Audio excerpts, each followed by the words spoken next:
அவர் என்ன சொன்னார்னா, தயவுசெய்து நீட்டெல்லாம் நீங்கள் மறந்துடுங்க, நீட்டுன்னு சொல்லிட்டு உங்கள் வாழ்க்கையை வேஸ்ட் பண்ணாதீங்க அப்படின்னு சொன்னார். அது எதுக்கு சொல்கிறாருன்னா, அவர் என்ன சொல்லியிருக்கணும் ஆக்சுவலானா, நீட்டும் ஒரு பாடம், அதையும் நீங்கள் கற்றுக்கொள்ளுங்கள், தைரியமாக தேர்வு எழுதுங்கன்னு சொல்லி தான் நீ ஒரு தலைவர். ஆனால் அதை மறந்துடுங்கன்னு சொல்கிறாரு. இவர் எப்படிப்பட்ட தலைவராக இருப்பார்? அதாவது நீட்டை விட 10th + 2 அதிகமான பேர் தற்கொலை பண்ணிக்கிறாங்க. அப்போ 10th + 2 மறந்துட்டு இவர் சொல்லுவாரா? இவர் என்ன சொல்லியிருக்கணும்? மாணவர்கள்கிட்ட ஊக்கப்படுத்தியிருக்கணும். அதை விட்டுட்டு அதை மறந்துடுங்க, அதை விட்டால் நிறைய இருக்குன்னு சொல்லக்கூடாது. அதே மாதிரி நீங்கள் இது மாதிரி மாணவர்கிட்ட பேசணும்னாக்கா, அண்ணாமலை அவர்கள் எப்படி பேசியிருக்கிறார் என்ற வீடியோவை பார்த்துட்டு போய் நீங்கள் பேசுனீங்கன்னாக்கா உங்களால் ஸ்கோர் பண்ண முடியும். அது மட்டும் இல்லாமல் மாணவர்கிட்ட இன்னொரு கருத்தை சொல்லியிருக்கீங்க. என்ன கருத்தை சொல்லியிருக்கீங்கன்னாக்கா, ஓட்டுக்கு பணம் வாங்காதீர்கள்னு சொல்லியிருக்கீங்க. அதை சொல்கிறதுக்கு ஒரு யோகியதை இருக்கணும். உங்களுக்கு அந்த யோகியதை கிடையாது. ஏன்னு கேட்டிங்கன்னாக்கா, நீங்கள் உங்கள் படத்தில் 120 ரூபா ஒரு டிக்கெட் கொடுத்து ஒரு படம் பார்க்குறோன்னா, முதல் நாள் 2 நாள் இந்த ஒரு வாரத்தில் 120 ரூபா கொடுத்து படம் பார்க்க முடியுமா? முடியாது. பிளாக்ல 1000 500 கொடுத்து தான் பார்க்க முடியும். அப்படிப்பட்ட பணம் தான் உங்களுக்கு சம்பளமாக வருது. அது மக்களோட பணம்.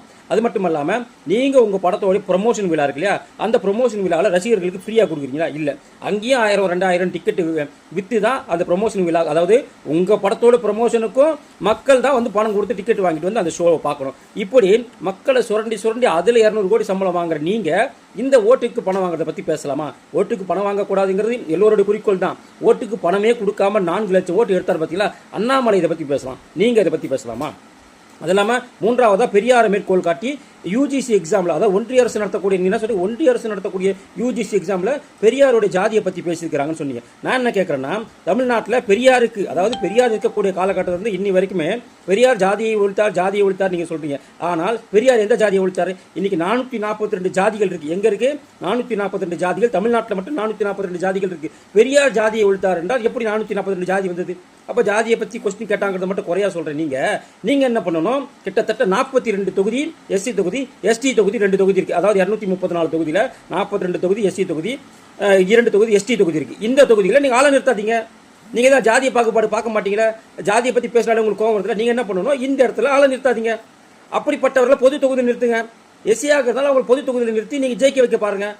அதையும் நீங்கள் செய்யணும். ஏன்னா வாய்க்கிலேயே பேசினா பத்தாது விஜய் அவர்களே, நீங்கள் இதையும் பேசணும். உங்களுடைய கடைசி கால நிலைமை எப்படி இருக்கும் தெரியுமா? அதையும் சொல்கிறேன் கேட்டுங்க. அதாவது நீங்கள் கட்சி ஆரம்பித்தது மக்களுக்காக கிடையாது, உதயநிதியை எதிர்க்க வேண்டும் என்பதற்காக நீங்கள் கட்சி ஆரம்பிச்சிங்க. ஏன்னாக்கா நீங்கள் இப்போ சொன்னீங்க திருட்டு பணம், அதை வாங்காதீங்கன்னு சொன்னீங்க. அதே திருட்டு பணம் தான் குருவி என்ற படத்திற்காக நீங்கள் 100 கோடி சம்பளம் வாங்கினீங்க. அதை மறந்துடாதீங்க. அதுவும் ஊழல் பணம் தான், திருட்டு பணம் தான். அந்த பணத்தை வாங்கி தான் நீங்கள் நடிச்சிங்க.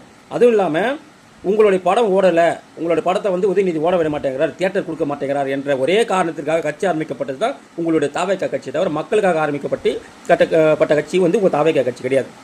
எப்படி இன்னைக்கு கமலஹாசன் வந்துட்டு திமுகவை எதிர்த்து கட்சி ஆரம்பித்து விட்டு கடைசியில் திமுகவிடம் சரணடைந்து அடிமைகளுக்கெல்லாம் முக்கியமான ஒரு அடிமையாக மாறிவிட்டாரோ, அதே போல் நாளைக்கு உதயநிதி அவர்கள் உங்களுடைய படத்துக்கு நான் எந்த தடையும் விதிக்க மாட்டேன், எல்லா தட்டிலும் நீங்கள் உங்கள் படத்தை ரிலீஸ் பண்ணிக்கங்க, இனி உங்கள் படத்தில் நான் பிரச்சனை பண்ண மாட்டேன், உங்கள்கிட்ட காம்ப்ரமைஸ் பேசினாக்கா கண்டிப்பாக நீங்களும் திமுகவோட அடிமையாக திமுக கொடுக்கும் சீட்டுக்கு விலை போயிடுவீங்க.